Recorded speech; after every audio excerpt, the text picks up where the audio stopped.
ప్రభుత్వం మారిన తర్వాత ఆంధ్రప్రదేశ్లో ఇంటింటికి సంక్షేమ పథకాలు అందించే గ్రామ వార్డు సచివాలయ వ్యవస్థపై ప్రజలకు సందేహం.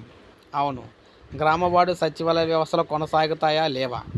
అసలు కొనసాగితే ఏమవుతుంది? ఎందుకంటే ప్రభుత్వం మారిన వెంటనే గ్రామ వార్డు సచివాలయం సమాచారం ఎక్కడికి కూడా వెళ్ళకూడదని చెప్పేసి చూస్తున్న టైంలోనే సమాచారం అయితే చోరీ అయిపోయిందనమాట. సెక్రటేరియట్‌లోని ఐటీ విభాగంలో పోలీసులు అయితే తనిఖీలు అయితే చేపట్టారు. ముఖ్య ఫైళ్ళ ట్యాంపరింగ్‌కి అయితే అవకాశం అయితే ఉందని చెప్పేసి అయితే వీరైతే ఈ తనిఖీలు అయితే చేపట్టడం జరిగింది. ఎందుకంటే వైకాపా ప్రభుత్వం వచ్చిన తర్వాత గ్రామ వార్డు సచివాలయాల వ్యవస్థ తీసుకొచ్చి సంక్షేమ పథకాలన్నీ కూడా వీటిల ద్వారా అందించుకోవడం అయితే జరిగిందనమాట. అయితే ఇందులో వ్యక్తిగత సమాచారం వరకు అసలు ఏ సమాచారం ఉంది ఏంటి అనేది అయితే సేకరించడం కోసం ముఖ్యంగా ఈ సమాచారం బయటికి వెళ్లకుండా ఉండడం కోసం పోలీసులు తనిఖీ అయితే చేపట్టారన్నమాట ప్రభుత్వం మారిన తర్వాత. ఇప్పుడు ప్రజల్లో ఉన్న సందేహం ఏంటంటే అసలు గ్రామ వార్డు సచివాలయ వ్యవస్థ ఉంటుందా? వాలంటీర్ వ్యవస్థ ఉంటుందా? పథకాలు మామూలుగా ఎలా ఇస్తారు? ఏంటి అనే సందేహాలు అయితే ఉన్నాయి.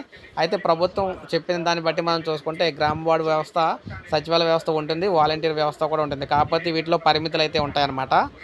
ప్రతి పథకాన్ని కూడా వీరి మీదే ఆధారపడకుండా కొంతవరకు గతంలోని నాయకుల మీద ఆధారపడినట్టు కూడా 2 రకాలుగా కూడా ఉంటుందని చెప్పేసి చెప్తున్నారు.